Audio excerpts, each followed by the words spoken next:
शुरुआत करने से भी पहले जो सबसे पहला सवाल दिमाग में आना चाहिए कि आखिरकार ग्राफिक डिज़ाइन होती क्या है? ऐसे तो डिज़ाइन तो बहुत सारी जगहों पर बनाया जाता है, तो आर्ट और डिज़ाइन में फिर क्या डिफरेंस होता है? हमेशा याद रखो, आर्ट जो होता है आप खुद के लिए बना लेते हो, ठीक है? लेकिन डिज़ाइन कभी खुद के लिए नहीं बनाई जाती है। You are designing for others. या डिज़ाइन का हमेशा कोई ना कोई पर्पस होता है। अगर तुम आर्ट बना रहे हो तो उसका कोई पर्पस नहीं भी होगा, या उसका कोई पर्पस, सोल पर्पस या कोई मीनिंगफुल चीज़ अगर वो नहीं भी बता रही होगी, मे बी एक फूल बनाया, पत्ती बनाई है, ऐसी, तो चल जाएगा। लेकिन वो फूल पत्ती को इनकॉर्पोरेट करते हुए अगर कुछ मैसेज दिया जा रहा है तो फिर वो डिज़ाइन में आती है। सो द सिंपल को difference is that design always has a purpose. एक प्रॉब्लम सॉल्व करती है और एक पर्पस के साथ ही डिज़ाइन बनाई जाती है। एक कोई भी डिज़ाइन है जिसका कोई पर्पस नहीं है, वो डिज़ाइन नहीं है, फिर वो कुछ और ही है। ठीक है, तो डिज़ाइन का हमेशा कुछ ना कुछ पर्पस होता है। दूसरी चीज़, हमेशा डिज़ाइन दूसरों के लिए बनाई जाती है। हम कोई चीज़ डिज़ाइन कर रहे हैं तो हम वो दूसरे के लिए कर रहे हैं। आर्ट में भी you can do it for your self, खुद के लिए भी किया जा सकता है, या खुद के लिए बना रहे हैं। अभी एक बहुत पॉपुलर एग्जाम्पल है, वो गधे के ऊपर घोड़े वाला। तुम लोगों ने वेलकम देखी होगी तो उसमें था ये एग्जाम्पल, तो उससे मुझे याद आया कि भाई वो एक आर्ट है।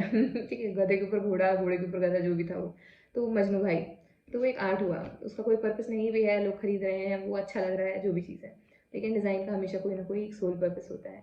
On that note, let's get started. Module 1 है हमारा इंट्रोडक्शन टू ग्राफिक डिज़ाइन, जिसमें कि हम लोग बात करेंगे कि ग्राफिक डिज़ाइन आखिरकार होती क्या है, क्यों इंपॉर्टेंट है, और भी काफ़ी सारी चीज़ों के बारे में। So graphic design is all about visually communicating ideas. It is the art of combining text, colors, and images to create something that grabs attention and tells a story. This is something that I've already explained to you guys. Next चीज़ है, graphic design को तुम लोग कहाँ कहाँ observe कर सकते हो।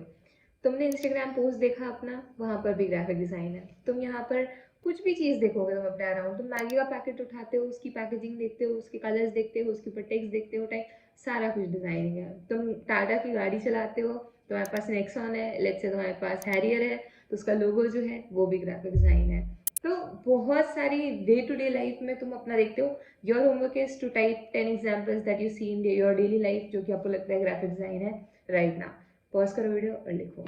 In fact, the textbook of your covers is also a graphic design. अभी यहाँ पर जैसे किसी ने ये पैकेजिंग डिज़ाइन की होगी ऑफ दिस पर्टिकुलर माइक, अभी यहाँ पर देख सकते हो, ये भी किसी ने डिज़ाइन ही किया होगा, और it has a purpose. What is the purpose? To tell the people about the product. इससे मुझे देख करके पता चल रहा है, अच्छा इसके अंदर ये चीज़ें हैं, इस तरीके का कुछ प्रोडक्ट निकल करके आएगा, एवरीथिंग, और इसके बारे में सारी इन्फॉर्मेशन जो है यहाँ पर लिखी हुई है, और ये पैकेजिंग डिज़ाइन के अंदर आता है।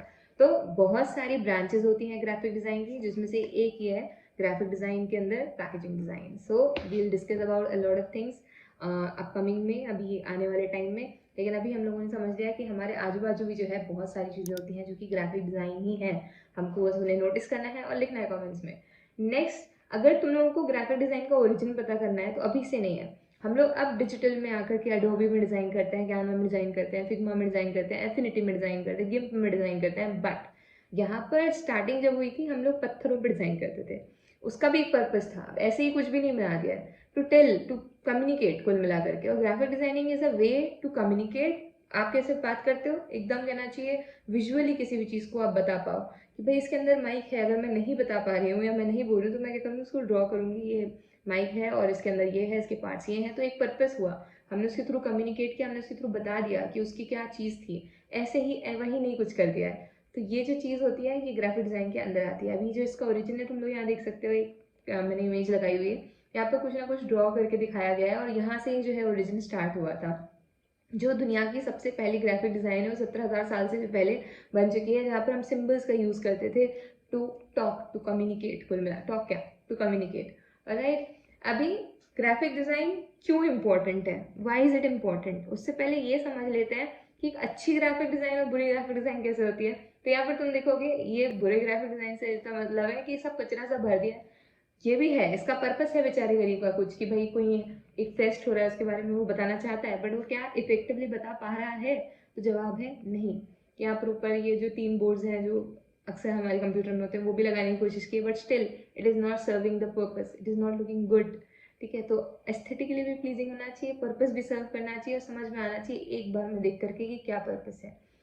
तुम्हारे पास बहुत सारा टेक्स्ट है, पर क्या सारा ही थोप दोगे उधर, तो किताब थोड़ी ना लिख रहे हो बैठ करके, यू आर डिजाइनिंग। तो पर्पसफुली क्या लिखना है, कितना लिखना है, कैसे उसको बढ़िया तरीके से दिखाना है, it all comes under graphic design.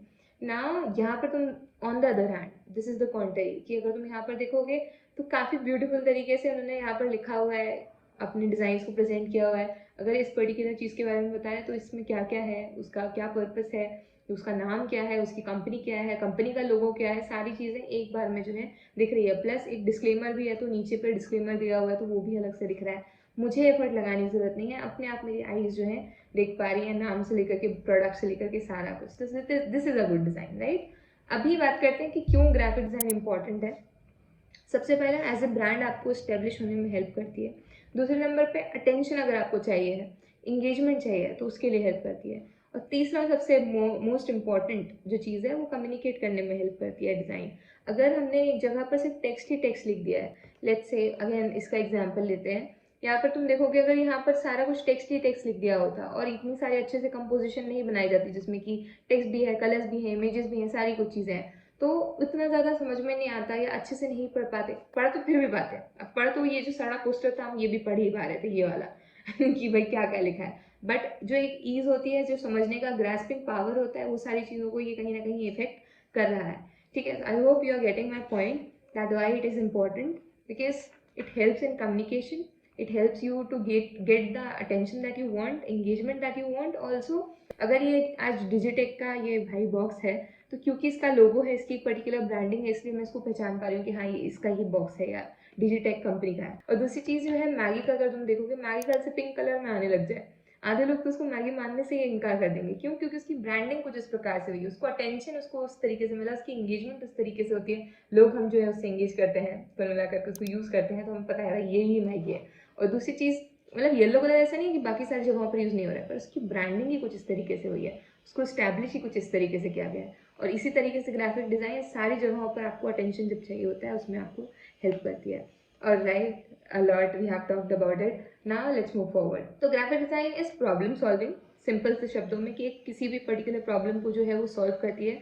हम बहुत ही अच्छे से विजुअली कम्युनिकेट कर पाते हैं ग्राफिक डिज़ाइन की हेल्प से। It's not just about making things pretty, it's about solving problems. A lot of time people think कि हम लोगों को जो है बस सुंदर सुंदर बना दिया सारा कुछ, वही ग्राफिक डिज़ाइन हो गया, नहीं। It is about problem solving. कौन सी एक ऐसी प्रॉब्लम है जिसको आप सॉल्व कर रहे होगे यूजिंग योर डिज़ाइनिंग स्किल्स, वो सारा कुछ जो है ग्राफिक डिज़ाइन में आता है। सो लेट्स से हम इस पर्टिकुलर माइक को किस तरीके से अटेंशन दिलाएंगे, इसकी किस तरीके से ब्रांडिंग करेंगे, इसको किस तरीके से लोगों तक पहुंचाएंगे, इसका मैसेज क्लियरली हम कैसे पहचानेंगे। इसका अगर हम पोस्टर भी बना रहे हैं, कुछ भी बना रहे हैं, तो इसका एक पर्पस रहेगा। जो भी हम पोस्टर बना रहे हैं उसका पर्पस रहेगा, लेट्स से कि इसको प्रमोट करना है, या इसकी सेल्स आ रही है, या इसके ऑफर चल रहे हैं उसके बारे में बताना है, तो एक पर्पस रहेगा। सिमिलरली इस ब्रांडिंग का भी जो है एक पर्पस है। किसी भी चीज़ का कोई ना कोई पर्पस होता है और वो एक प्रॉब्लम सॉल्व कर जाते हैं कि भाई लोगों को अवेयरनेस कैसे बताएं, इसके बारे में अच्छी तरीके से कैसे दिखाया जाए, तो पर्टिकुलर प्रॉब्लम को सॉल्व करते हुए then we start designing. So whatever is the problem, whatever is the core purpose, उसके अराउंड ही हमको डिजाइन करना स्टार्ट करना होता है। Now how you can start learning today. अगर तुमको आज ही स्टार्ट करना है तो तुम कैसे स्टार्ट कर सकते हो। Step number 1 is to explore the free tools. सबसे पहले शुरुआत करो फ्री टूल्स, क्योंकि सबका सब्सक्रिप्शन है, तुम्हें आता है नहीं आता, तुम्हारा मन लग रहा है नहीं लग रहा है, सारी चीज़ें टेस्ट करनी पड़ेगी ना। तो इसलिए start with the free tools. Canva है, फिग्मा है, गिम्प है, ठीक है, फोटोपिया है, जितने भी फ्री टूल्स हैं वहाँ से स्टार्ट करोगे। इसके बाद ऑब्जर्व करो डिज़ाइन को रियल वर्ल्ड में कि किस तरीके से बनाया गया है। अगर आपको, जैसे मैंने अभी इसका एग्जाम्पल, आज बहुत बार इसका एग्जाम्पल हो गया, जैसे यही वाला है, तो अगर हम इसकी डिज़ाइन ऑब्जर्व करेंगे तो किस तरीके से इसमें लिखा गया है, किस तरीके का लेआउट है, किस तरह की कलर ब्रांडिंग है, किस तरीके का लोगो है, इस तरीके का लोगो है तो क्यों है, ये लोगो सिंबलाइज क्या करता है, इसके पीछे का थॉट प्रोसेस क्या है। तो ये सारी छोटी छोटी चीज़ों के साथ आपका जो डिज़ाइन सेंस है ना वो डेवलप होना स्टार्ट हो जाता है कि वो क्यों ऐसे बनाया गया। अब एप्पल का जो आधा कटा एप्पल है, अब सी ए लोगो है, तो एप्पल का लोगो है, ये ऐसा क्यों बना है, इसके पहले ये कैसा था, ये कैसे इवॉल्व हुआ है ओवर द ईयर्स। तो ये जानकारी तुमसे कोई पूछने नहीं वाला है, बट तुम्हारा जो दिमाग है वो वैसे सोचने के लिए ट्रेन हो जाएगा, तो तुमको चीज़ें समझ में आने लगेंगी, तब तो मज़ा आएगा सीखने में। इसके बाद स्मॉल प्रोजेक्ट्स, जैसे कि पोस्टर है, कोई सोशल मीडिया प्रोजेक्ट है, कोई भी छोटे छोटे प्रोजेक्ट्स लो, उनके बेसिस पे स्टार्ट करो, तब तुमको चीज़ें ज़्यादा जल्दी समझ में आने लग जाएंगी। ठीक है, अभी एक छोटा सा चैलेंज है तुम लोगों के लिए, मैंने लिखा हुआ है, अपना कोई भी फेवरेट ब्रांड लो, उसका लोगो लो, जैसे कि मेरा टाटा मेरा फेवरेट ब्रांड, ठीक है, और उसके बारे में तुमको सोचना है कि उन्होंने वो पर्टिकुलर कलर क्यों चूज़ किया है। जैसे टाटा का जनरल जो लोगो है वो ब्लू कलर में है, तो उन्होंने वो क्यों चूज़ किया है, तो क्योंकि ब्लू कलर जो है वो ट्रस्ट को सिंबलाइज करता है, तो ज़्यादातर ब्रांड्स भी ब्लू कलर यूज़ करते हैं, maybe that can be one of the reason, but सोचने की कोशिश करो कि क्यों यूज़ किया है। उसके बाद वो फीलिंग्स वो वाला फ़ॉन्ट जो है वो क्या फीलिंग देता है। तो मुझे ऐसा लगता है स्ट्रॉन्ग स्टेबल फ़ॉन्ट जो है उन्होंने यूज़ किया, तो टाटा एक अपने आप में बहुत स्ट्रॉन्ग ब्रांड है, उस चीज़ को रिजेंबल करता है। ये मेरे पर्टिकुलर ओपिनियंस है, इसके बारे में रिसर्च कर सकते हैं। Would you change anything? क्या कोई चीज़ ऐसी है जो तुम चेंज करना चाहोगे इस पर्टिकुलर उसमें? तो मे बी हम जो है कुछ अगर चीज़ चेंज करना चाहते हैं, मेरा खुद का भी ओपिनियन है, थोड़ा सा कॉन्ट्रोवर्शियल है, बट अगर तुम कुछ चेंज करना चाहोगे तो तुम क्या करोगे? मे बी तुम मैगी का लोगो लेकर के कर सकते हो। तो ये चैलेंज तुम्हें कमेंट सेक्शन में ही पूरा करना है। अभी के लिए इतना ही, अब चलेंगे मॉड्यूल 2 में, और मॉड्यूल 2 में आगे की बातें करेंगे। मॉड्यूल 2 में आप सभी का स्वागत है। अभी हम लोग बात करेंगे 7 डिज़ाइन फंडामेंटल्स के बारे में, जो कि बहुत इंपॉर्टेंट होते हैं, और एक इमेच्योर और जो अच्छा डिज़ाइन होता है, उन दोनों के बीच में यही 7 डिज़ाइन फंडामेंटल्स का अंतर होता है। शुरुआत करते हैं। एक डिज़ाइन जो है कुछ अच्छी लगती है, कुछ नहीं लगती है, तो उसका कारण ये है कि कुछ सर्टेन रूल्स हैं जिनको वो फॉलो कर रहे होते हैं, कुछ सर्टेन प्रिंसिपल्स हैं जिनको फॉलो कर रहे होती हैं। अगर ये प्रिंसिपल्स को हम फॉलो करते हैं तो ये हमको क्रिएट करने में हेल्प करते हैं। जो स्ट्रक्चर है, बैलेंस है, और जो डिज़ाइन का क्लैरिटी होता है, वो काफ़ी हद तक बढ़ जाता है। सबसे पहला प्रिंसिपल जो है, जो हमारे पास दिमाग में मेरे भी आता है, वो है बैलेंस का। क्योंकि अगर ये कहीं एक जगह पर ज़्यादा वजन है और एक जगह पर कम वजन है, तो ऐसा लगता है कि भाई थोड़ा सा अनईजी लगता है। अभी लेट्स से मैं अभी यहाँ पर सेंटर में बैठी हुई हूँ फ्रेम के, एक ही तरफ इधर आकर के पूरा ऐसे आकर के बात करूँ तो अनबैलेंस सा फ्रेम लगेगा, राइट? वैसे ही डिज़ाइन में भी अगर बैलेंस नहीं होता है तो डिज़ाइन अनबैलेंस लगती है और अच्छी नहीं लगती है। तो वही जो फ़र्क है, उसको मिटाने के लिए हमें बैलेंस का यूज़ करना बहुत ज़रूरी होता है। बैलेंस ऐसा नहीं है कि यहाँ पर एक श्रुति राजपूत बैठी तो इधर पे भी एक श्रुति राजपूत ही बैठनी पड़ेगी। Maybe we can balance this out with a white board और समथिंग। तो ऐसा लगना चाहिए कि हाँ फ्रेम सही है, मतलब बैलेंस्ड है। तो अभी इसके लिए 2 तरीके के बैलेंस होते हैं। पहला है हमारे पास सिमेट्रिकल बैलेंस, जिसमें कि दोनों जगहों पर सेम चीज़ होती है, एग्जाम्पल देखेंगे। और दूसरी जगह पर होता है एसिमेट्रिकल बैलेंस, जहाँ पर एक पर्टिकुलर चीज़ को बैलेंस करने के लिए कुछ दूसरे तरीके की चीज़ें भी डाली जा सकती हैं। एग्जाम्पल के तौर पर देखते हैं। फर्स्ट वाला जो हमारे पास ऑप्शन है, यहाँ पर सर्कल है, एक ब्लैक है, एक वाइट है, और एक उसको कवर करता हुआ शेप है जो कि ब्लैक है और इस साइड का वाइट है। ये बैलेंस कर रहे हैं एक दूसरे को, सेम चीज़ है। एक सर्कल आधा इधर है, आधा सर्कल इधर है, इसलिए बैलेंस्ड है। यहाँ पर क्या है, इन्होंने एक बड़ा सर्कल लिया हुआ है और उसको बैलेंस करने के लिए 3 छोटे छोटे सर्कल लिए हुए हैं। वही का वही सर्कल नहीं ले लिया है, 3 छोटे छोटे सर्कल जो है एक बड़े सर्कल को बैलेंस कर रहे हैं। तो इसमें से सिमेट्रिकल वाला कौन सा हुआ? The first option. एसिमेट्रिकल कौन सा हुआ? Second option. Alright, I hope that's clear. The second principle is contrast. किसी चीज़ पर कौन सी चीज़ दूसरी चीज़ अच्छे से कैसे दिखेगी?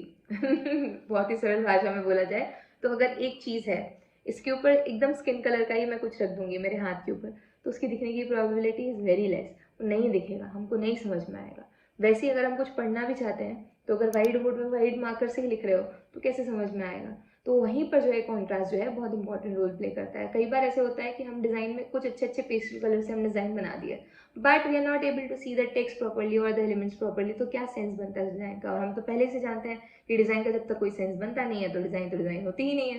तो अब यहाँ पर क्यों इंपॉर्टेंट है?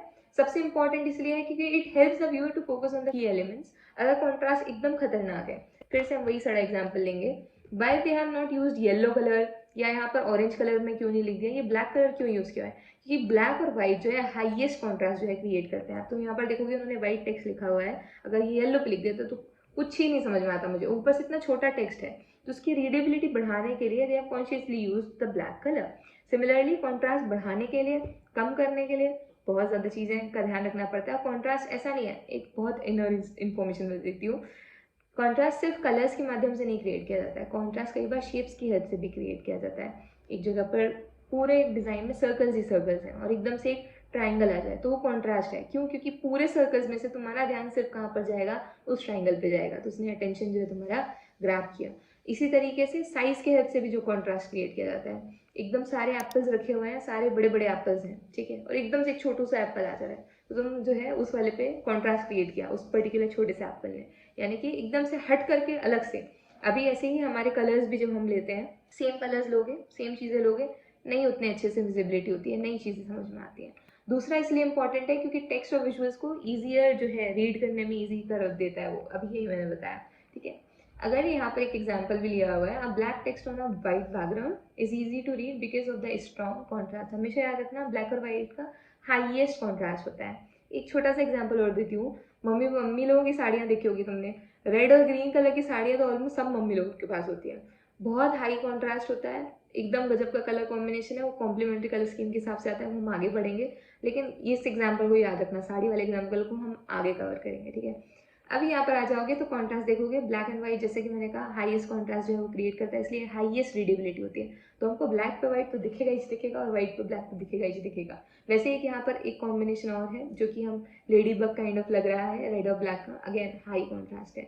अभी यहाँ व्हाइट और ग्रे का जो है, या व्हाइट और पीच कलर का तुम देखना, पीच एकदम लाइटिश जो स्किन सा कलर होता है, वो बहुत कम कॉन्ट्रास्ट होता है, उस पर लिख दो जरा तुम कुछ समझ में नहीं, और साइज और छोटा हो जाएगा टेक्स्ट का तो कुछ भी नहीं दिखेगा, इसलिए कॉन्ट्रास्ट इज वेरी इंपॉर्टेंट।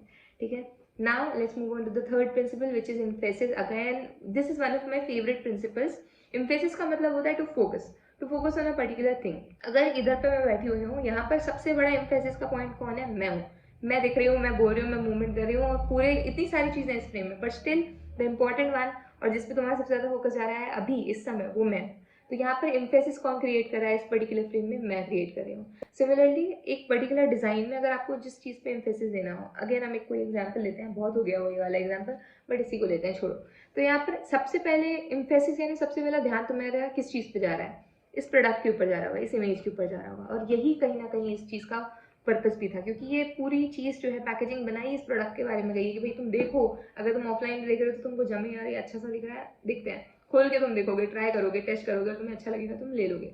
इसका इस पर्टिकुलर प्रोडक्ट का नेम, इसका लोगो यानी कि किस ब्रांड का है, प्लस इसका जो इमेज है, ये तीन बहुत इंपॉर्टेंट चीजें हैं, और इन तीनों को जो है इस तरीके से दर्शाया गया है कि ध्यान इन तीनों पर ही जा रहा है। कि किस माध्यम से दर्शाया गया है? साइज की हेल्प से, क्योंकि इसका साइज कंपैरेटिवली बाकी सबके मुताबिक ज्यादा है, इसलिए हमारा ध्यान जो है इस पे जा रहा है। तो सिमिलरली एम्फेसिस क्रिएट करने के लिए you can use shapes, you can use colour, you can use size. ठीक है, तो इनके हेल्प से जो है आप एम्फेसिस एक पर्टिकुलर चीज पे डाल सकते हो।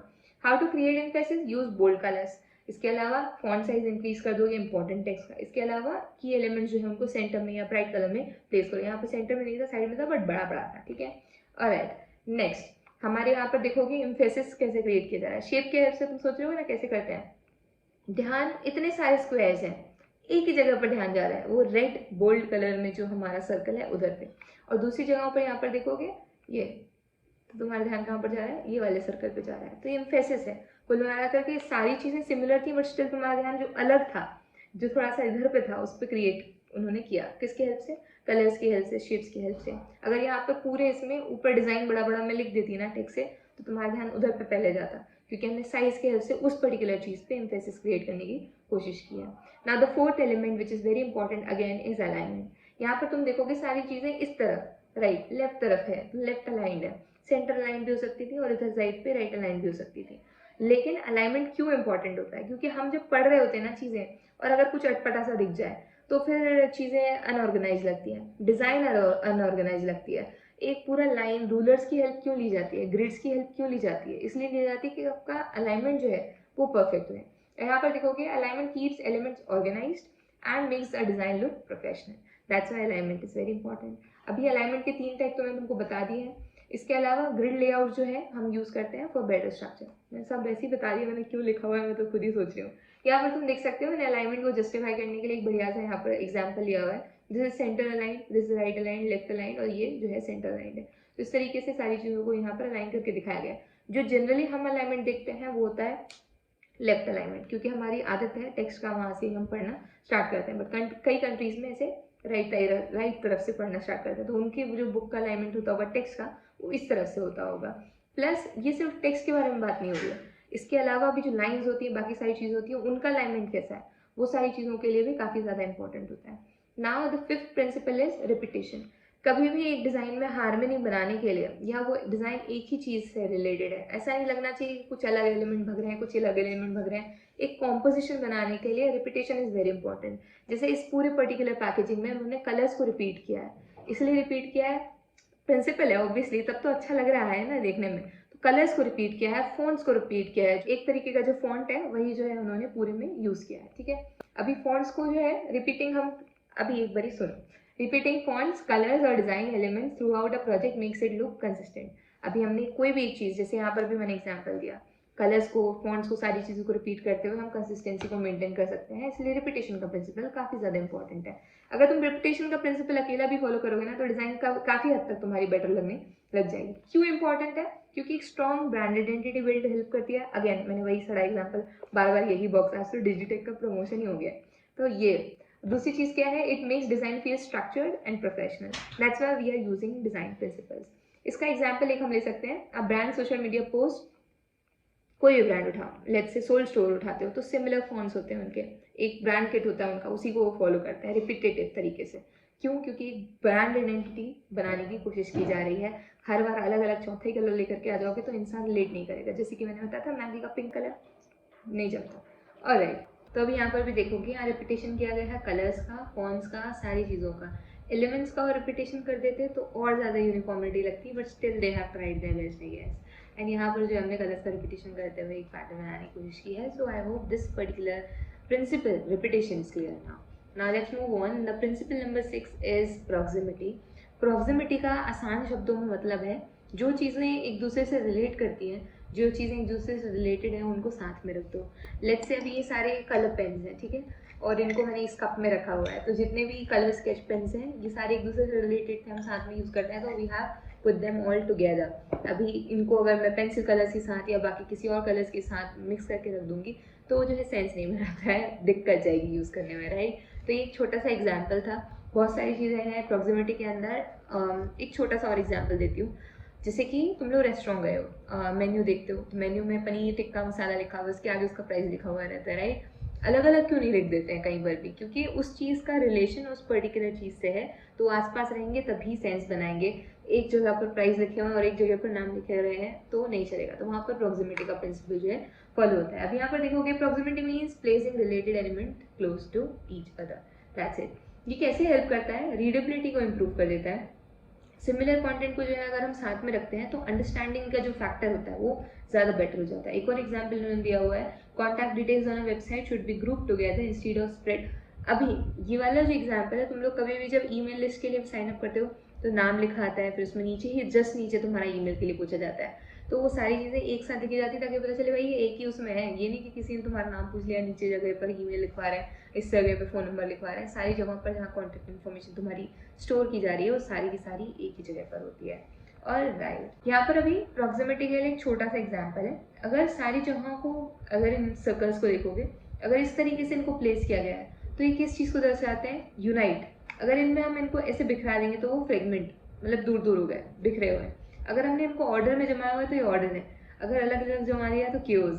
इसके बाद एक भी अगर हम इसमें से ऊपर कर देंगे तो वो अनइक्वल हो जाएगा, और इस तरीके से रखा है तो इक्वल है। तो ये एक छोटा सा एग्जाम्पल है कि हम जिस प्लेसमेंट हमने जिस तरीके से किया है पर्टिकुलर एलिमेंट का, उससे भी काफ़ी सारी चीज़ों को हम दर्शा सकते हैं। ये यूनाइटनेस को दर्शा रहा है, ये ऑर्डर को दर्शा रहा है, ये इक्वालिटी को दर्शा रहा है, या इक्वल जो है चीज़ें, साथ में है चीज़ें, समान स्तर पर है चीज़ें, उसको दर्शा रहा है। तो कैसे दर्शा रहा है? Because of the placement of the similar elements together. अगर हम अलग अलग कर देते हैं तो बिखरे बिखरे लगते हैं, तो यहाँ पर उसी तरीके से इस पर्टिकुलर चीज़ को दिखाया गया है। Next, last but not the least, one of the most important principle and it is white space. White space किसी भी डिज़ाइन में ना ब्रीदिंग रूम का काम करता है। अगर तुम्हारी डिज़ाइन में तुमने सब जगह टैक्स डाले, सब जगह डाले, एकदम भर दे रहे हो कचरे की तरह, तो उससे होता क्या है? ब्रीदिंग रूम नहीं मिलता है। ब्रीदिंग वाइट स्पेस का मतलब ये नहीं होता है कि भाई सफ़ेद जगह छोड़नी है। वाइट स्पेस का मतलब होता है खाली जगह ठीक है, ब्लैंक स्पेस या स्पेस बोल सकते हो, कुल मिलाकर के जगह देते हैं। खुद को भी सांस लेने की जगह चाहिए ना, जैसे तुम्हारा जो डिज़ाइन है उसको भी सांस लेने की जगह चाहिए, तो उसके लिए तुमको एलिमेंट्स को ब्रीदिंग रूम देना होगा, थोड़ा स्पेस देना होगा, तभी वो डिज़ाइन थोड़े एलिगेंट लगते हैं। इसके लिए one of the best example is Apple की वेबसाइट। जाकर के देखो उन्होंने कितने मॉडर्न तरीके से सेंटर में अपने टेक्स्ट लाइन किया है, थोड़ा बहुत उन्होंने उनकी जो मॉडर्न इमेजेस हैं वो लगाई हुई हैं, एंड पूरा वाइट है, मतलब पूरा ही जो है स्पेस उन्होंने दे रखा है। बहुत ही मॉडर्न एलिगेंट अच्छा वेबसाइट लगता है उनका। और राइट, अभी इसका बेनिफिट्स, अभी हर चीज़ हर लोगों को नहीं समझ में आता है, बट ये प्रोफेशनलिज्म की बात हो गई है ना दोस्तों। अभी यहाँ का बेनिफिट देखो, makes content easier to read. इसके बाद हाईलाइट कर देता है इंपॉर्टेंट एलिमेंट्स को, जैसे आपकी वेबसाइट में आपका फोन इंपॉर्टेंट है तो उसको हाईलाइट कर देगा, इसलिए ब्रीदिंग रूम ज़्यादा दिया गया है। वैसे ही इतना लग्जरी प्रोडक्ट है, हर कुछ कहीं पे भी कुछ तो भी करेंगे तो नहीं जमेगा। इसके बाद a clean and minimal website with enough spacing between sections looks more professional. तो एक तो एग्जाम्पल है, बाकी एप्पल की website is a live example, you go and check it out. यहाँ पर मैंने कुछ एग्जाम्पल्स और लगाए हुए हैं, जैसे तुम देख सकते हो यहाँ पे काफ़ी स्पेस है, और इस स्पेस की हेल्प से जो है उन्होंने क्या है, इमेजेस भी क्रिएट किए हुए हैं। जैसे यहाँ पर ये स्मोक का जो है बोल सकते हैं वो दिख रहा है, और इसी स्मोक की हेल्प से उन्होंने यहाँ पर एक कैरेक्टर जो है वो भी डिज़ाइन किया हुआ है, विच लुक्स सुपर कूल। यहाँ पर भी ऐसा लग रहा है एक कैरेक्टर है जिसको यहाँ पर ये बोटाई पहनाई हुई है। तो इस तरीके से वाइट स्पेस का यूज़ करते हुए काफ़ी क्रिएटिव तरीके की चीज़ें भी की जा सकती हैं। ना केवल सिर्फ टेक्स्ट इंपॉर्टेंट है, ना केवल सिर्फ कलर्स इंपॉर्टेंट है, ना केवल सिर्फ ये 6-7 प्रिंसिपल्स इंपॉर्टेंट है, सारी चीज़ें ही इंपॉर्टेंट है ऑल टुगेदर। ठीक है, अब यहाँ पर तुम देखोगे बहुत सारी चीज़ों का यूज़ हुआ है। इस पर्टिकुलर 2 डिज़ाइन में तुमको बैठना है और देखना है कौन से प्रिंसिपल्स फॉलो किए गए हैं, कैसे फॉलो किए गए हैं, क्यों फॉलो किए गए हैं। इन सब चीज़ों को अगर कर सकते हो तो कमेंट सेक्शन में अभी लिख करके बताओगे। ठीक है, so now will move on to the module number 3, colour theory. Colour theory again is one of my favourite topics. बहुत तरीके के कलर होते हैं इस दुनिया में, वार्म कलर्स होते हैं, कूल कलर्स होते हैं, और सबका अपना अपना पर्पस होता है। कलर्स ना सुपर हीरोज हैं, जान ला देते हैं तुम्हारी डिज़ाइन में। तो अभी इनके बारे में डिटेल में जाएंगे। कलर्स इंपॉर्टेंट क्यों हैं, अब इसके बारे में बात करते हैं। तो यहाँ पर तुम देख सकते हो, colours create emotions and set the mood off A design. Colours, जितने भी कलर्स हैं, जैसे येलो है हैप्पीनेस को दर्शाता है, रेड है अग्रेशन को, लव को दर्शाता है, पिंक है फेमिनिज्म को दर्शाता है, ब्लैक पर्पल लग्जरी को दर्शाते हैं। हर एक कलर का एक पर्टिकुलर बहुत इंपॉर्टेंट इमोशन होता है जो कि उस चीज़ को दर्शाता ही है। अभी ब्लू कलर का अगर हमने जैसे बात करी थी, तो ब्लू कलर जो होता है कहना चाहिए अगर आपको किसी पे ट्रस्ट करना है या ट्रस्ट को रिजेम्बलेंस देता है। ब्लू कलर से कामनेस भी आती है। तो कभी भी बैंक्स देखना, अब SBI का लोगो ही पकड़ लो, उन्होंने ब्लू कलर यूज़ किया, ऐसे ही एवं उठा करके पीला भी कर सकते थे ना, उन्होंने ब्लू ही क्यों चूज़ किया।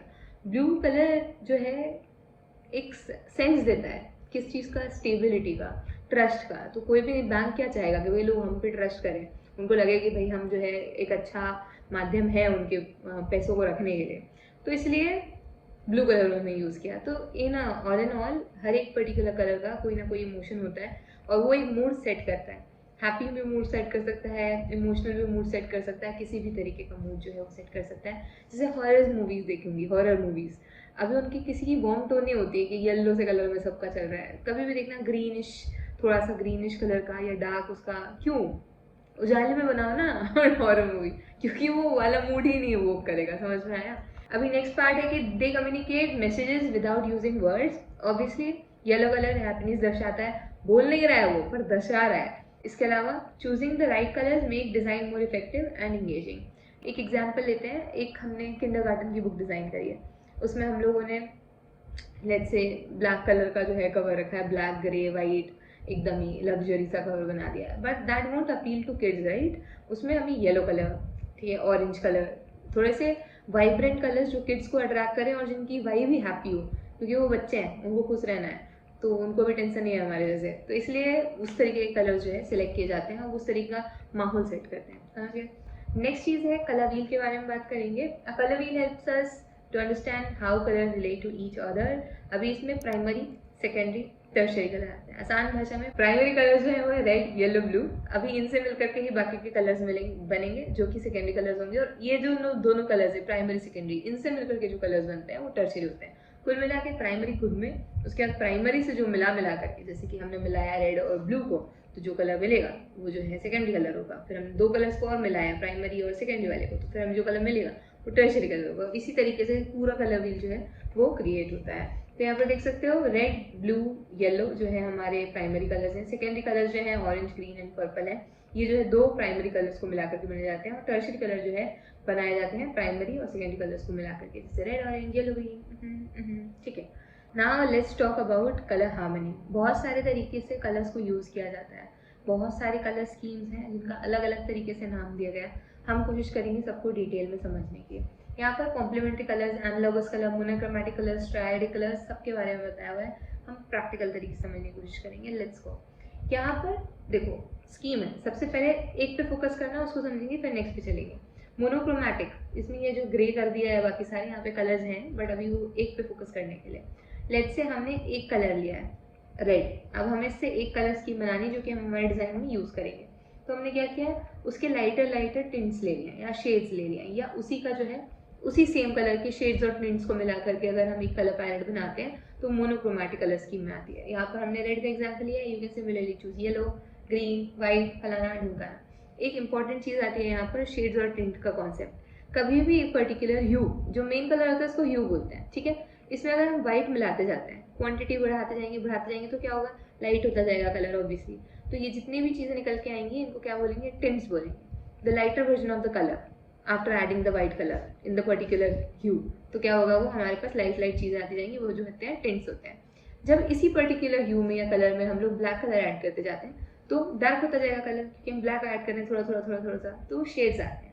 जब आप ग्रे ऐड करते हो तो वो टोन्स बनती है, ठीक है। तो व्हाइट ऐड करने पर टिंट्स मिलते हैं, ब्लैक ऐड करने पर शेड्स मिलते हैं और ग्रे ऐड करने पर टिंट्स मिलते हैं।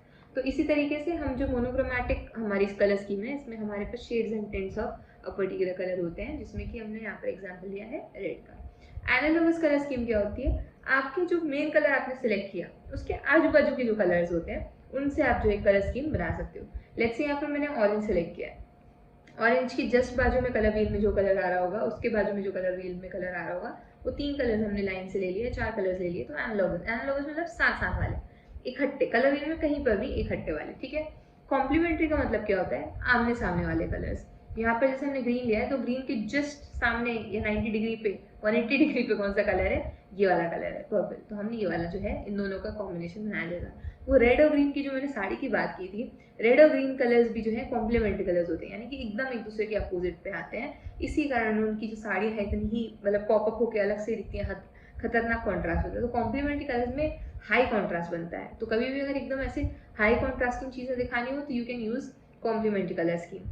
एनालॉगस बहुत अच्छा रहेगा अगर आप जैसे सनसेट दिखा रहे हो या कोई सीनरी टाइप का सीन है या जिसमें आपको रिलेटेबल बनवाना है, तो आप जो एनालॉगस कलर स्कीम का भी यूज कर सकते हो।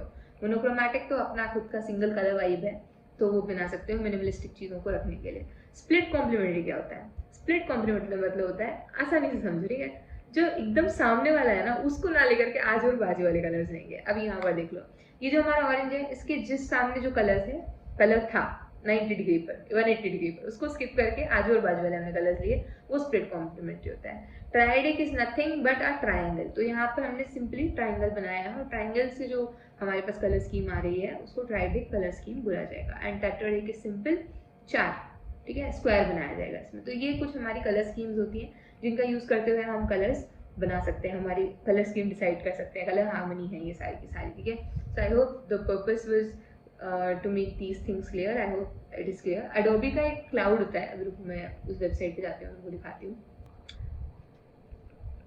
अभी यहाँ पर आओगे तो एडोबी के कलर व्हील पे आ जाना और यहाँ पे प्रैक्टिस कर सकते हो आराम से। तो यहाँ पर अलग अलग कलर हार्मनी का नाम दिया है, मोनोक्रोमैटिक, ट्राइडेक, कॉम्प्लीमेंट्री। जैसे हमने यहाँ पर कॉम्प्लीमेंट्री लिया तो यहाँ पर तुमको अलग अलग तरीके से देखो, ये सारे के सारे 180 डिग्री पे जितने कलर्स हैं उनके हिसाब से जो है वो हमको कलर स्कीम करके देगा। अब यहाँ पर तुम एडजस्ट कर सकते हो, लेट्स से मैंने ये ऑरेंज लिया है, इसके हिसाब से मुझे एक्सट्रीम में कॉम्प्लीमेंट्री में कौन सा कलर चाहिए, ये चाहिए है, नहीं चाहिए है तो कोई और कलर ले सकते हो। मतलब अलग अलग तरीके से अपना कलर पैलेट बना सकते हो। यहाँ पर तुमको दिख रहा होगा, यहाँ पर अपन नाम दे दो और उसके बाद उसको डाउनलोड करके जा सकते हो। कितने कलर चाहिए वो भी डिसाइड कर सकते हो, जिस तुम्हें नहीं चाहिए तुमको सिर्फ 3 कलर का ही बनाना है, ठीक है। और उसके बाद तुमको चाहिए है कि तुम एनालॉगस बनाओ, तो एनालॉगस मतलब देखो आजू बाजू के 3 वाले, तो ये प्रैक्टिस हो जाएगी। ट्राइडेक मतलब अब मुझे कलर स्कीम जैसे लेट से अच्छी लग रही है, उसके बाद उसको सेव कर लो और यूज कर सकते हो इन कलर्स को। इनका हेक्स कोड भी तुमको देखने को मिल जाएगा, तो काफी सिंपल सा होता है। I hope colour harmony is clear. Next है हमारे पास कलर साइकोलॉजी का टॉपिक। कलर साइकोलॉजी जैसे मैंने बोला था, हर कलर का एक इमोशन होता है, अपनी अपनी तरह से भावनाएं होती हैं। यहाँ पर मैंने कुछ तुम लोगों के लिए लिस्ट कर रखे हैं, बाकी तुम लोग जो है कुछ ना कुछ कमेंट में लिख करके बताओगे मुझे किस कलर का क्या मतलब होता है, ठीक है।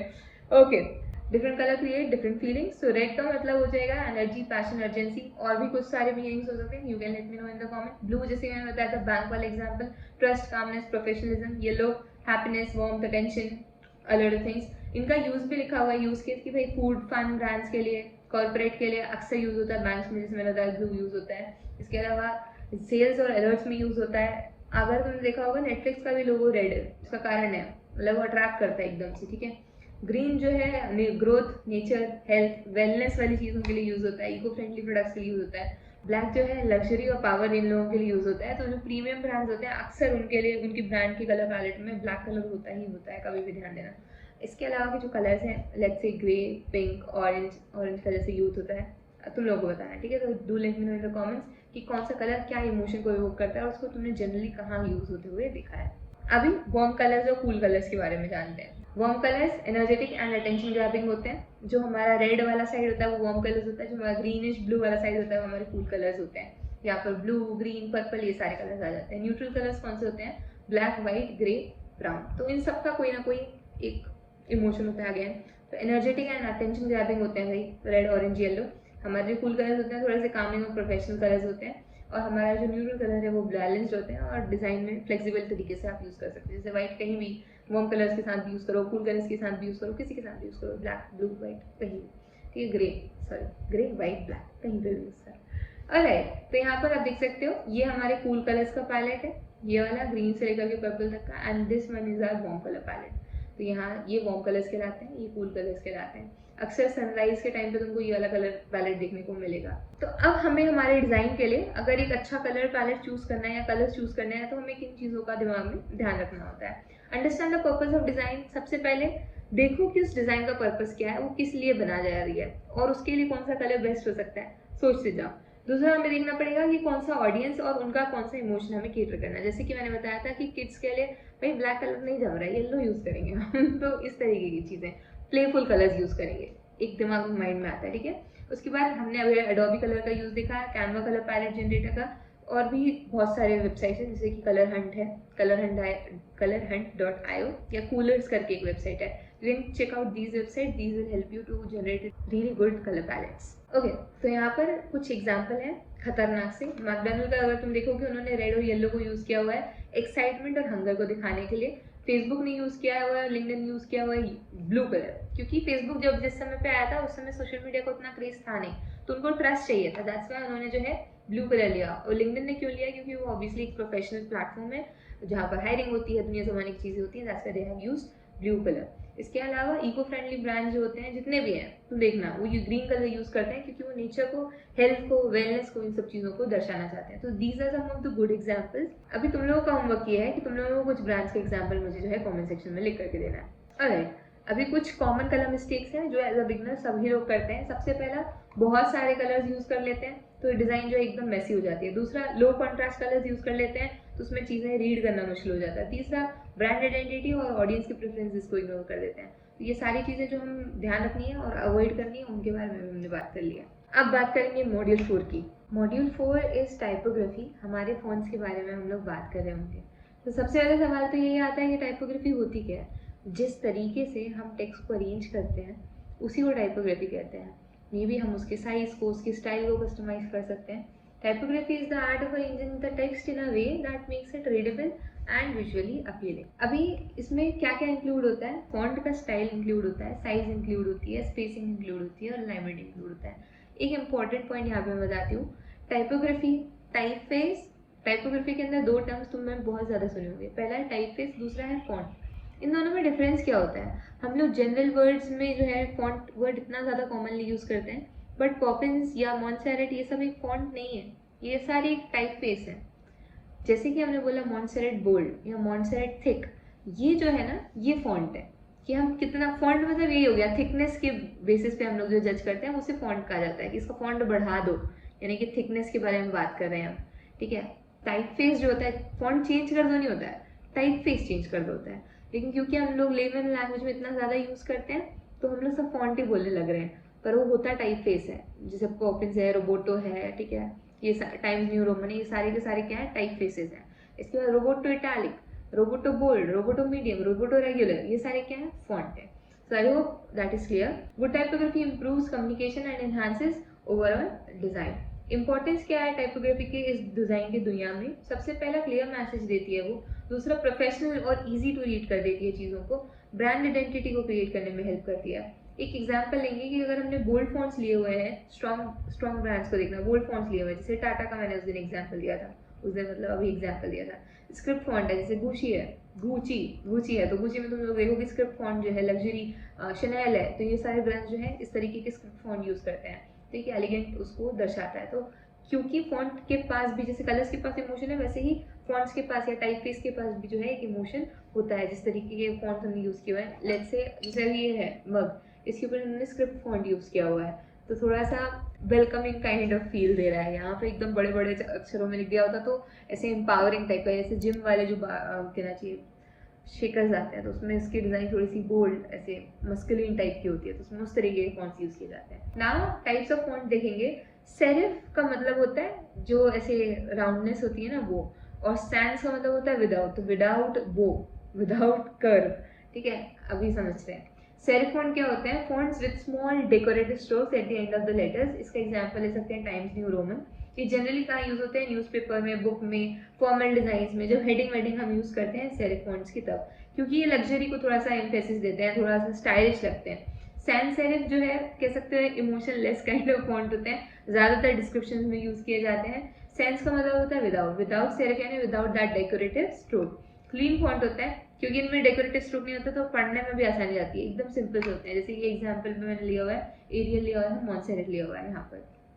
इनका यूज अक्सर वेबसाइट्स में होता है जो मॉडर्न डिजाइन है और डिजिटल कंटेंट, जैसे कि इस पीटी में भी तुम देखोगे ये जो है हमारा सैंस सेरिफ फॉन्ट है। स्क्रिप्ट फॉन्ट्स जो होते हैं कर्सिव और हैंड रिटन स्टाइल के होते हैं। यहाँ पर जितने भी तुम्हें अक्सर स्क्रिप्ट फॉन्ट में पीछे स्क्रिप्ट लिखा हुआ होगा, जैसे यहाँ पे डांसिंग स्क्रिप्ट है, प्ले स्क्रिप्ट है, बहुत सारे स्क्रिप्ट्स होते हैं। तो स्क्रिप्ट फॉन्ट जो है बहुत ही ज्यादा वेलकमिंग होते हैं, cursive, handwritten, elegant kind of लगते हैं, ठीक है, थोड़ा सा सॉफ्टनेस आता है उनमें, तो उनका वही वो होता है। तो कभी वेडिंग कार्ड में ये मत देखना बड़े बड़े अक्षरों में एंटन से लिखा हुआ है, ऐसा नहीं होता। एलिगेंट स्क्रिप्ट फॉन्ट्स यूज किए जाते हैं, ठीक है, या फिर may be serif fonts they will use थोड़ा सा अलग ही उसको दर्शाने के लिए। नेक्स्ट हमारे पास आ जाता है display font. Unique decorative fonts होते हैं जिनका अटेंशन ग्रैब करने के लिए जो है हम यूज करते हैं, जैसे इम्पैक्ट है, लॉब्स्टर है। इसके अलावा जैसे तुम निकलोडियन का जो है सीन है या तुम देख लो डिज्नी का देख लो, थोड़ा सा ज़्यादा ही फैंसी से और ध्यान एकदम जाए उन पे, इस तरीके के डिस्प्ले फॉन्ट्स होते हैं, डेकोरेटिव फॉन्ट्स होते हैं, ठीक है। इनको नॉर्मल उसमें नहीं यूज़ किया जाता है कि पूरा का पूरा टेक्स्ट ही लिखा जा रहा है, मतलब पूरा का पूरा पैराग्राफ, उसमें अवॉइड करते हैं क्योंकि फिर रीडेबिलिटी जो है वो कम हो जाती है, क्योंकि पैराग्राफ सबसे अक्सर छोटे छोटे अक्षरों में लिखे जाते हैं, तो उनके लिए सैंस सेरिफ बेस्ट होता है ना। फॉन्ट पेयरिंग्स के बारे में हम लोग बात कर लेते हैं, किस तरीके से पेयर कर सकते हैं। तो यहाँ पर सैंस सेरिफ, स्क्रिप्ट और सैंस सेरिफ इस तरीके से कॉम्बिनेशन बनाए हुए हैं। बहुत सारे वेबसाइट हैं जैसे फॉन्ट जॉय है, जहाँ पर जाकर के तुम देख सकते हो कि किस तरीके से हम फॉन्ट को पेयर कर सकते हैं। फॉन्ट पेयरिंग करके एक वेबसाइट है जिस पे जाकर के देख सकते हो। Additionally there are few website जो मैं सजेस्ट करूंगी, जब तुम्हें कभी फॉन्ट की जरूरत पड़े तो तुम वहां से जा सकते हो। पहला है द फॉन्ट, दूसरा है स्क्विरल फॉन्ट, तीसरा है एडोबी फॉन्ट्स, चौथा है गूगल फॉन्ट्स। ये कुछ 4 वेबसाइट्स है जहाँ पर जाकर के तुम आराम से अपना देखो कि भाई कहाँ से कौन सा फॉन्ट हमें अच्छा लग रहा है, उसको अपनी डिजाइन में तुम जो है जाकर के यूज कर सकते हो। एक प्रो टिप है कि ज्यादा से ज्यादा 2 फॉन्ट्स यूज करना, उससे ज्यादा के अवॉइड करना, अदरवाइज डिजाइन जो है वो क्लटर्ड हो जाएगी। यहाँ पर मैंने कुछ और एग्जाम्पल्स तुम लोगों को दिए हुए हैं, ये सारी की सारी पेयरिंग्स हैं, जैसे प्ले पेयर डिस्प्ले के साथ मॉन्ट सेरिफ बहुत अच्छा बैठता है। तो इस तरीके से तुमको कुछ चुनिंदा जो है फॉन्ट पेयरिंग्स देखने को मिल जाएंगी। You can explore Pinterest for that. अभी टेक्स्ट अलाइनमेंट और स्पेसिंग के बारे में बात कर लेते हैं। जनरली वो कहाँ पर यूज होता है, अगर लेफ्ट अलाइनमेंट है तो तुम ज्यादातर देखोगे बॉडी टेक्स्ट जो होता है, पैराग्राफ्स होते हैं, वो ज्यादातर लेफ्ट अलाइंड होते हैं। बुक्स में भी हमारे लेफ्ट अलाइनमेंट चल रहा होता है, बहुत सारी बुक्स में चलता है, बहुत सारी में पूरे जो कहना चाहिए ओवरऑल अलाइनमेंट या जिसे जस्टिफाइड अलाइनमेंट कहते हैं वो चल रहा होता है, यानी कि यहाँ से यहाँ तक पूरे में लिखा हुआ होगा, बीच के स्पेसिंग जो है वो एडजस्ट कर देते हैं। सेंटर अलाइनमेंट जो है वो बेस्ट होता है टाइटल्स के लिए या हेडिंग्स के लिए। इसके अलावा राइट अलाइनमेंट जो है अक्सर कुछ स्टाइलिश सा दिखाना हो या डिजाइन के लिए कर रहे हैं तो मैगजीन्स में देखोगे कभी तुमको देखने को राइट अलाइनमेंट दिख जाएगा। जस्टिफाइड मैंने पहले ही बता दिया, न्यूज़पेपर में, मैगजीन्स में, इनफैक्ट बुक्स में भी तुमको देखने को मिल जाएगा। स्पेसिंग के बारे में बात कर लेते हैं। कर्निंग क्या होता है दोस्तों, कर्निंग, लीडिंग और ट्रैकिंग, ये 3 बहुत इंपॉर्टेंट टर्म्स हैं जो कि तुमको बहुत बार सुनने मिलेंगे। कर्निंग मतलब होता है जो लेटर्स के बीच की स्पेसिंग होती है, ओवरऑल लेटर्स के बीच की जो स्पेसिंग होती है उसको क्या कहते हैं, हम कर्निंग कहते हैं। अब ये और लीडिंग क्या होता है, लीडिंग का मतलब होता है जो लाइन के बीच की स्पेसिंग होती है, तो line spacing is called leading और letter spacing is called kerning, ठीक है। इसके अलावा ट्रैकिंग है जिसमें कि हम वर्ड्स के बीच के जो एडजस्टमेंट कर देते हैं स्पेस का, उसको हम क्या कहते हैं, ट्रैकिंग कहते हैं। ऑलराइट, कर्निंग और ट्रैकिंग में क्या डिफरेंस है ना, you will let me know in the comments. ये तुम्हारा होमवर्क है, एक बार ही सर्च करोगे तो मिल जाएगा, वरना मज़ा नहीं आता है। तो करो उसको सर्च और अभी मुझे बताओ कमेंट सेक्शन में what is the difference between kerning and tracking. कितना मज़ा आ रहा है। ओके, रीडेबिलिटी और एक्सेसिबिलिटी को बढ़ाने के लिए टाइपोग्राफी में क्या क्या करना है, 4 पॉइंट्स का ध्यान रखेंगे। सबसे पहले फॉन्ट साइज का ध्यान रखना है। यहाँ पर एक एवरेज आइडियल साइज दिया हुआ है, हम 12 भी यूज़ कर सकते हैं, बट ये जो है नॉर्मल दिया हुआ है, जो रेंज अवेलेबल है उसकी बेसिस पे। कभी भी पढ़ा जाए इस साइज का टेक्स्ट रखना जीवन में, और उसका कहाँ यूज केस होने वाला है उसको ध्यान में रखते हुए। नेक्स्ट है high contrast between the text and background, इसका ध्यान रखना है। फैंसी फॉन्ट्स अवॉइड करने हैं लॉन्ग पैराग्राफ्स के लिए, दैट्स व्हाई आई सेड कि डिस्प्ले फॉन्ट कभी भी उसमें यूज नहीं होते हैं। और इसके अलावा लाइन स्पेसिंग जो है बैलेंस रखना है ताकि रीडेबिलिटी जो है बेटर हो। कर्निंग भी सही से रखना। ऑलराइट, तो यहाँ पर मैंने ना टाइपोग्राफी की एनाटॉमी को समझाने के लिए ये रखा हुआ है। अभी तुम देखोगे ऊपर की लाइन को कुछ कहते हैं, नीचे की लाइन को कुछ कहते हैं, बीच की स्पेसिंग को कुछ कहते हैं, फलाना कहते हैं, ढिमकाना कहते हैं। यहाँ पर अगर तुम देखोगे तो यहाँ पे कर्निंग का और उसका भी एग्जाम्पल दिया हुआ है, तीनों चीज़ों का, बट वो मैं नहीं, तुम्हारा होमवर्क है तुम करना। टाइप ऑफ एनाटॉमी बताया हुआ है। अभी फटाफट से इससे ग्रो थ्रू करते हैं, इसका कोई यूज़ नहीं है, बस पता होना चाहिए, तो इसलिए हम लोग उसको थोड़ा सा देख लेते हैं कि ऊपर की लाइन को क्या कहते हैं, नीचे की लाइन को क्या कहते हैं। तो अभी देखो, अभी जो ऊपर का किसी भी लेटर के ऊपर का पार्ट होता है ना, ये वाला जैसे ग्रीन वाले पार्ट पे फोकस करना, उसे असेंडर कहते हैं। जो नीचे का पार्ट होता है ना, उसे डिसेंडर कहते हैं। जो सीधा स्ट्रोक आता है उसे स्ट्रोक कहते हैं, जिस पे पूरा लेटर बेस्ड रहता है। जैसे यहाँ पर ये बी का जो है मेन स्टेम है, तो उसको स्टेम कहेंगे। नीचे वाले पार्ट को लेग कहा जाता है, ऊपर वाले पार्ट को आर्म कहा जाता है। वेरी सिमिलर, ठीक है, नीचे वाले पार्ट को लेग, ऊपर वाले पार्ट को आर्म कहा जाता है। इसमें जो जी हो रही है, या बहुत सारे ऐसे लेटर्स होते हैं जिनमें इस तरीके का तुमको ईयर देखने को मिलेगा, तो यानी ईयर ही कहा जाता है। इसके बाद एन में यहाँ पर जो पार्ट है इसे शोल्डर कहा जाता है, इसे टेल कहा जाता है। क्यू में जो है अक्सर तुमको देखने को मिलेगा, तो क्यू में टेल कहा जाता है। This is connecting these two things, spine का काम करे तो स्पाइन कहा जाता है, ठीक है। ये जो अलग से स्ट्रोक्स निकल करके आते हैं लेटर्स में, उन्हें स्वैश कहा जाता है। जो हमारा टी है, एफ है, जिनमें बार्स रहते हैं तो उन्हें बार कहा जाता है ऑब्वियसली। यहाँ पे ये हमारा सेरिफ छोड़ो, इसे टर्मिनल जो है इसे टर्मिनल कहा जाता है। जो छोटी टेल है ऊपर ही रहती है, जो नीचे का वो टेल है, जो छोटी टेल होती है और ऊपर रहती है, उसको क्या कहा जाता है, टर्मिनल कहा जाता है। डी के साथ या बी के साथ जो बाउल्स बनते हैं उन्हें बाउल कहा जाता है। इस तरीके का शेप जो होता है उसे बाउल कहा जाता है। इसे काउंटर कहा जाता है। तो वाई के जो ऊपर का पार्ट जो है ये चारों तरफ से क्लोज है, इसे काउंटर कहा जा रहा है। तो इसे जो चारों तरफ से क्लोज नहीं है, एक तरफ से ओपन है, तो उसे क्या कहा जाएगा, ओपन काउंटर कहा जाएगा, ठीक है। इन्हें एपिक्स कहा जाता है, जो हमारे कॉर्नर्स होते हैं इन्हें एपिक्स कहा जाता है। ये दो चीज़ों को लिंक कर रहा है, इसलिए इसको लिंक कहा जाता है, ठीक है। नीचे का जो पार्ट है वो लूप है। इसके बाद यहाँ पर जो तुम देखोगे उसे टर्मिनल कहा जाता है। This is arc of stem है।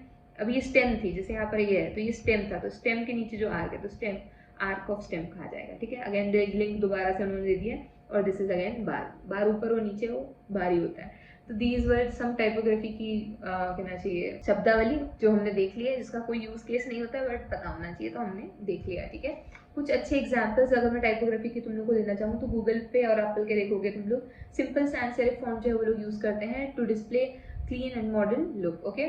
द न्यूयॉर्क टाइम्स का अगर तुम लोग देखोगे तो उन लोग जो है सेरिफ फॉन्ट्स यूज करते हैं जिनमें कि ऐसे स्ट्रोक रहते हैं, तो क्लासिक और ट्रस्टवर्दी फील लाने के लिए करा जाता है। लग्जरी ब्रांड है जैसे गुची है, शनेल है, तो वो लोग क्या करते हैं, एलिगेंट स्क्रिप्ट फॉन्ट को यूज किया जाता है प्रीमियम ब्रांडिंग को दिखाने के लिए। अब यहाँ पर भी तुम देखोगे तो भिन्न भिन्न प्रकार की चीजें यूज की गई हैं। अभी ये तुम्हारा होमवर्क है, इसका एक स्क्रीनशॉट लो और डिसाइड करो कि कहाँ पे किस तरीके का फॉन्ट यूज किया गया है। एक दो मैं बता देती हूँ, जैसे ये वाला है तो इसमें स्ट्रोक नहीं है, तो ये क्या है, सेरिफ फॉन्ट है कि सैन सेरिफ फॉन्ट है, सैन सेरिफ है। ऊपर वाला हमारा जो है डिस्प्ले फॉन्ट है बोल सकते हैं। इसके बाद नीचे वाले ये जो पैराग्राफ्स हैं वो अक्सर उनमें किस तरीके के फॉन्ट यूज किए जाते हैं वो लिखोगे, उनके एग्जाम्पल्स लिखोगे, तो ओवरऑल इसको कंप्लीट कर लेना। You can tag me on Instagram shruti.in, I will be happy to see your homework, okay.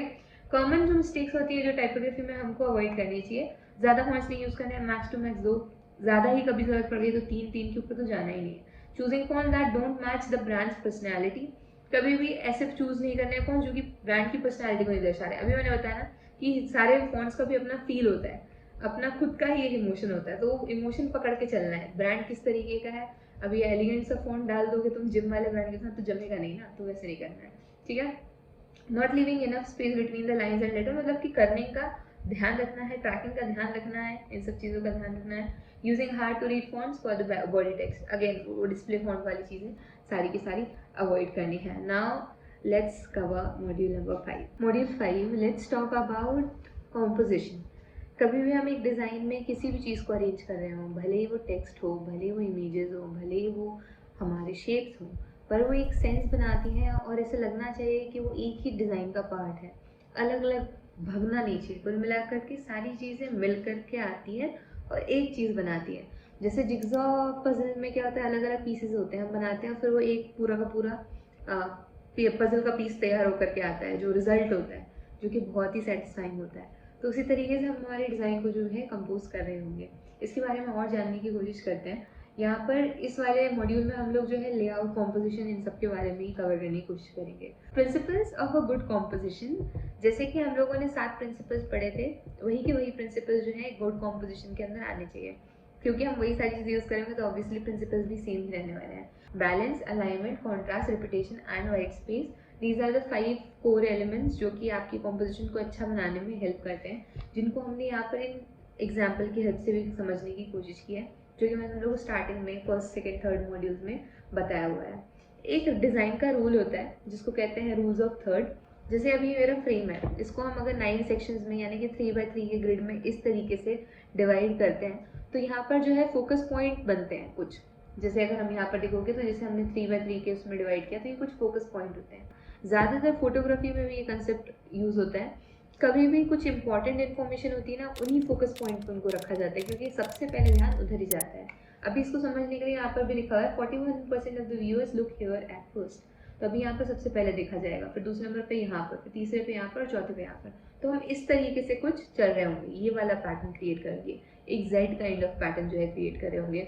तो रूल्स ऑफ थर्ड ज़्यादातर फोटोग्राफी में यूज़ होता है। अगर कोई वाइल्ड लाइफ फोटोग्राफर है और अगर वो एक चीता की भी इमेज ले रहा है, तो वो चीता जो है वो इन ग्रिड्स के ऊपर ही आ रहा होगा, तो फोकस पॉइंट को जो है निर्धारित करता है। तो कुल मिलाकर के फोकस अगर आना हो तो रूल्स ऑफ थर्ड जो है वो डिज़ाइन को बहुत सारे लोग फॉलो करते हैं, एक रूल है कुल मिलाकर के। इसके बाद इसका एग्जाम्पल यहाँ पर दिया हुआ है, website position their headline and images using this particular rule. तो अभी जाकर के होमवर्क यही है, कुछ वेबसाइट्स जो कि पॉपुलर वेबसाइट्स हैं उनमें जाकर के कोशिश करो ढूंढने की कि किस तरीके से इन फोकस पॉइंट पे। एक एग्जांपल देती हूँ, यहाँ पर कोई भी वेबसाइट जाओगे ना, अक्सर यहाँ पर ही हेडिंग लिखी हुई होती है, इस तरफ पे एक कॉर्नर पे, बीच में की जगह यहाँ पर इस साइड पे, क्योंकि सबसे पहले ध्यान उधर ही जाता है 41% ऑफ द व्यूअर्स का। कोई भी इंपॉर्टेंट इन्फॉर्मेशन वहीं पर लिखी होती है। तो यहाँ पर देखना अपने वेबसाइट्स में कि यहाँ पर कौन सा इन्फॉर्मेशन लिखा हुआ है, उस पर्टिकुलर वेबसाइट के जो इंटरेक्शन वाले या इंटरसेक्टिंग पॉइंट्स हैं वहाँ पर। ऑलराइट, नाउ विजुअल हायरार्की के बारे में बात करते हैं ना। This is one of the most important principles, क्योंकि एक डिज़ाइन में तुम सबसे पहले क्या देखोगे, उसके बाद क्या देखोगे और उसके बाद क्या देखोगे, ये विजुअल हायरार्की जो है वो निर्धारित करती है। तुम्हारा ध्यान सबसे पहले कहाँ जाने वाला है, जो चीज़ सबसे पहले देखनी चाहिए उसको हम बड़ा करके दिखा सकते हैं, कलर उसका अलग दिखा सकते हैं, उसके पीछे बैकग्राउंड लगा सकते हैं, दुनिया ज़माने की तरफ से तुम जो है उसको पहले दिखाने की कोशिश कर सकते हो। सबसे पहले क्या पढ़ोगे, उसके बाद क्या पढ़ोगे, या उसके बाद क्या देखोगे, ये जो आईज का डायरेक्शन जो निर्धारित करता है उसी को विजुअल हायरार्की कहा जाता है। It's is the order in which elements are noticed. अभी इसको कैसे क्रिएट किया जा सकता है, तो अगर हम लार्जर टेक्स्ट यूज़ करते हैं हेडिंग्स के लिए और स्मॉलर टेक्स्ट यूज़ करते हैं डिटेल्स के लिए, ऑब्वियसली अगेन यही सारा एग्जाम्पल। तो इसमें सबसे पहले ध्यान जहाँ पर लार्जर टेक्स्ट है वहाँ पर जाएगा और उसके बाद दूसरी जगहों पर जाएगा। इसकी विजुअल हायरार्की कैसी है, कुछ इस प्रकार की, सबसे पहले इधर पे ध्यान जाएगा, फिर इसके ऊपर, फिर बाकी के इन्फॉर्मेशन पे। तो मेन इंपॉर्टेंट चीज़ इसमें इस पर्टिकुलर डिज़ाइन में क्या हुई, इसका पर्टिकुलर इमेज या जो प्रोडक्ट है वो हाईलाइट की एलिमेंट्स विद बोल्ड कलर्स। तो अभी यहाँ पर इन्होंने ये किया है, जो ओवरऑल पूरे कलर्स येलो थे, इस चीज़ पे हायरार्की या इस चीज़ पे फोकस कराने के लिए उन्होंने क्या किया, यहाँ पे अलग शेड ऑफ कलर जो है उन्होंने यूज़ किया है। इसके बाद place the most important content at the top, क्योंकि अभी हमने देखा रूल्स ऑफ थर्ड के हिसाब से भी उधर वाले साइड पे 41% ऑफ द व्यूअर्स की नज़र सबसे पहले जाती है। और राइट, अभी यहाँ पर भी अगर तुम लोग देखोगे तो शेप्स के हेल्प से कैसे लाया जा सकता है, तो यहाँ पे अभी कुछ कंटेंट है उसको हम समझने की कोशिश करते हैं। सबसे पहले शेप वाला पॉइंट समझते हैं। The most important is the largest element in the design, lesser important is scale down. अभी यहाँ पर देखो सारे के सारे ही इस तरीके से लिखे हुए हैं, तो A B B C D, ये मतलब हम समझ नहीं पा रहे हैं कि किसको पहले देखना है, सारे एक साथ ही देख रहे हैं। लेकिन यहाँ पर अगर देखोगे तो ए पे सबसे पहले ध्यान जा रहा है, फिर बी पे जा रहा है और फिर सी पर जा रहा है। सिमिलरली कॉन्ट्रास्ट की हेल्प से विजुअल हायरार्की क्रिएट की जा सकती है। जैसे अभी यहाँ पर हेडलाइन पे पहले ध्यान जाना चाहिए था, लेकिन किस पे जा रहा है, ये वाले एलिमेंट्स पे ध्यान जा रहा है, क्योंकि ये ज़्यादा पॉपअप हो रहा है। लेकिन इस वाले में क्या हो रहा है, हेडलाइन पे सबसे पहले ध्यान जा रहा है। सिमिलरली अलाइनमेंट की हेल्प से भी जो है हम विजुअल हायरार्की क्रिएट कर सकते हैं, बैलेंस की हेल्प से भी जो है हम विजुअल हायरार्की क्रिएट कर सकते हैं। How to achieve visual hierarchy, इसके लिए यहाँ पर हमने जो है 6 पॉइंट्स रखे हुए हैं। पहला है साइज, दूसरा है कलर, तीसरा है कॉन्ट्रास्ट, चौथा है एलिमेंट का स्टाइल, पांचवा है सिमेट्री, सिक्स्थ है ग्रुपिंग या सिमिलैरिटी या प्रॉक्सिमिटी भी बोल सकते हैं, और डोंट मिक्स एवरीथिंग, सारी चीज़ों को मिला मत देना कि कलर भी, साइज भी, सिमेट्री भी, तो कचरा ही बन जाएगा, ऐसा नहीं करना है, ठीक है। कॉमन लेआउट्स के टाइप जानते हैं हम लोग, कोशिश करते हैं। सबसे पहले ग्रिड लेआउट के बारे में बात करते हैं। ये कोई भी ग्रिड्स का मतलब जानते हो, ग्रिड्स की हेल्प से हम इक्वली अच्छे तरीके से सारी चीज़ों को प्लेस कर सकते हैं। बहुत तरीके की ग्रिड्स होती हैं, इंटरनेट पे बहुत सारी तरीके की ग्रिड्स अवेलेबल हैं। स्क्वायर ग्रिड्स होती हैं, जो अगर तुम लोग यूआई वाले बच्चे होगे तो तुमको पता होगा, हम लोग रेक्टेंगुलर वाला जो ग्रिड है उस सिस्टम को भी यूज़ करते हैं। तो ये ज़्यादातर website, magazine, social media post में भी डिज़ाइन करने के लिए यूज़ होती हैं, ताकि हमारा अलाइनमेंट सही रहे, प्रॉपर तरीके से जो है चीज़ों को ऑर्गेनाइज कर पाएँ। एक जेड पैटर्न जो है फॉलो करता है। ये नेचुरल रीडिंग का जो पैटर्न होता है ना, कि हम लेफ्ट टू राइट पढ़ते हैं और टॉप टू बॉटम पढ़ते हैं, इसको फॉलो करते हुए जो है ये जेड पैटर्न का लेआउट बनाया गया है। ये ज़्यादातर एड्स, वेबसाइट्स और बैनर्स में यूज होता है, क्योंकि जनरली ये सारी चीज़ें नॉर्मल इंसानों के लिए बनाई जा रही हैं और वो जब पढ़ते हैं ऊपर से नीचे और इधर से इधर है, तो उसी तरीके से उस पैटर्न में ये जो है चीज़ों को डिज़ाइन किया जाता है। एक पैटर्न होता है एफ पैटर्न का लेआउट, जो कि टेक्स्ट हेवी डिज़ाइन होते हैं, जैसे कि ब्लॉग हो गए या न्यूज़ आर्टिकल्स हो गए, इनके लिए यूज़ किया जाता है। Examples you can see on the screen. Alright, next चीज़ है वाइट स्पेस को हम इफेक्टिवली कैसे यूज़ कर सकते हैं। क्योंकि मैंने अभी बताया था वाइट स्पेस सिर्फ ब्रीदिंग रूम नहीं प्रोवाइड करता है, इससे हम काफ़ी सारे कहना चाहिए क्रिएट भी कर सकते हैं एलिमेंट्स। एक एग्जाम्पल आगे मैं बताती हूँ, ये वाला जो हमने अभी लिया था कि इसने इस स्मोक ने ना केवल वाइट स्पेस के लिए काम करा है, बल्कि ये जो क्रिएटर है, ये जो इमेज है, इसको भी क्रिएट करने में हेल्प की है। और सिमिलरली यहाँ पर भी जो है ये दो गिटार्स की हेल्प से जो वाइट स्पेस है, ऐसा लग रहा है कोई इंसान है और यहाँ पर उसका बो लगा हुआ है। और राइट, तो it help separate elements and make design feel clean and professional. Apple का वेबसाइट का एग्जाम्पल मैंने फिर से दे रखा है। तो अगर इसको सही से यूज़ करना है तो पहले तो क्रिएटिव थिंकिंग लानी होगी, ऑब्जर्व करना होगा किस तरीके से दो एलिमेंट्स को यूज़ करते हुए कम स्पेस में हमें जो है डिज़ाइंस को लाया जा सकता है। कोको कोला ने भी इस वाले चीज़ का बहुत अच्छे से अपने उसमें यूज़ किया था, ब्रांड जब उन्होंने कैंपेन चलाया था अपना वाइट स्पेस का। सो पिंटरेस्ट पे जाकर के सर्च करोगे तो उनको काफ़ी सारे एग्जाम्पल्स मिल जाएंगे देखने को। नेक्स्ट जो रूल होता है 80-20 का रूल होता है डिज़ाइन में। अभी इसको इस रूल का देखना है, 80% of the impact come from 20% of the element. तो जितना भी, ऐसा नहीं है, कई बार देखो ध्यान से सुनना मेरी बात, बहुत सारी बार अपने नॉर्मल लाइफ में भी ये कॉन्सेप्ट चल रहा होता है कि आपके 80% ऑफ द रिजल्ट जो है आपके 20% ऑफ द काम से ही आ रहे होते हैं। तो आप वो जो काम है ना उस पर ही फोकस किया करो सबसे ज़्यादा, तो आपका आधा सा जो दिन है या आपको जो लगता है कि यार ये नहीं हो पाया वो नहीं हो पाया, वो चीज़ें सॉर्ट हो जाएंगी। यहाँ पर भी सेम चीज़ यही है, जो आपका इम्पैक्ट क्रिएट हो रहा है, मोस्ट ऑफ द इम्पैक्ट जो होता है वो कुछ एलिमेंट से ही जो है क्रिएट हो जाता है, तो उन पर फोकस करना है। जैसे कॉन्ट्रास्ट अगर सही है ना तो आधी सी चीज़ें वैसे सही हो जाती है और अलाइनमेंट सही हो, फिर तो उसके बाद वो अपने आप ही बेटर डिज़ाइन की कैटेगरी में आ जाता है, पर धीरे धीरे बाकी की सारी चीज़ें भी इम्प्रूव की जाती हैं। Focus on the most important parts of the design to create a strong effect. जो डिज़ाइन के सबसे इंपॉर्टेंट पार्ट्स हैं उन पे फोकस करना है ताकि हम एक अच्छा सॉलिड इम्पैक्ट क्रिएट कर सकें। अभी यहाँ पर जो है इन्होंने इसी 80-20 रूल को जो है समझाने की यहाँ पर कोशिश की है कि भाई इंपॉर्टेंट क्या है, नॉट इम्पॉर्टेंट क्या है, मैंने इसी लगा दिया है, avoid it. Common composition mistakes जो कि हमें अवॉइड करनी है, सबसे पहले over crowding in the design, ज़्यादा एलिमेंट्स नहीं डालने हैं, मिनिमल रखने की कोशिश करनी है। पुअर अलाइनमेंट, ठीक है, making the design look unorganised, तो इसलिए हमें अलाइनमेंट का ध्यान रखना है। लैक ऑफ कॉन्ट्रास्ट, जैसे कि मैंने अभी बताया था, एंड वाइट स्पेस को इग्नोर नहीं करना है, अदरवाइज डिज़ाइन क्लटर्ड लगेगी। Now module number 6 which is graphic design tools and software, very important. शुरुआत करते हैं। वैसे तो हमें लोगोस बनाने के लिए, सोशल मीडिया पोस्ट, वेबसाइट, सारी चीज़ों बनाने के लिए टूल्स की ज़रूरत पड़ती है, जिसमें कि हमें टेम्पलेट्स, फॉन्ट्स, बाकी सारी चीज़ें, इमेज एडिटिंग सब चीज़ों की हमें हेल्प मिल जाती है। हमें जो भी बनाना है हम इसमें जा करके बना सकते हैं, लेकिन सही टूल सेलेक्ट करना हमारे पर्सनल प्रेफरेंस पे भी डिपेंड करता है। देखो टूल्स के टाइप बताती हूँ। सबसे पहले रास्टर बेस्ड टूल्स होते हैं जो कि इमेज एडिटिंग के लिए यूज होते हैं। एग्जाम्पल क्या है, फोटोशॉप। रास्टर बेस्ड मतलब क्या होता है, जो पिक्सल पे काम करते हैं। कई बार तुम देखना, अगर फोटोशॉप में कुछ बनाते हो और उसको जूम करोगे ना तो वो फट जाएगा, क्योंकि वो रास्टर बेस्ड है, पिक्सल पे बनता है। पिक्सल मतलब कि जो सबसे स्मॉलेस्ट यूनिट होती है ना, उसको पिक्सल कहा जाता है। दूसरी चीज़ होती है हमारा वेक्टर बेस। वेक्टर बेस को कितना भी स्केल कर लो, कितना भी कुछ कर लो, कितनी भी साइजिंग कर दो, तो वो भी वो फटेगा नहीं कुल मिलाकर, क्योंकि वो पिक्सल बेस्ड नहीं होता है, ठीक है। वो अभी अपना फोटोशॉप और इलस्ट्रेटर में यही अंतर है, और इसी कारण लोगोस को जो है इलस्ट्रेटर में बनाया जाता है, क्योंकि फट फुट ना जाए, वो समझ में आया। ऑलराइट, तो वेक्टर बेस्ड टूल्स होते हैं जो कि ज़्यादातर लोगो और इलस्ट्रेशन के लिए बनाए जाते हैं, जिनका एग्जाम्पल है अपने पास इलस्ट्रेटर।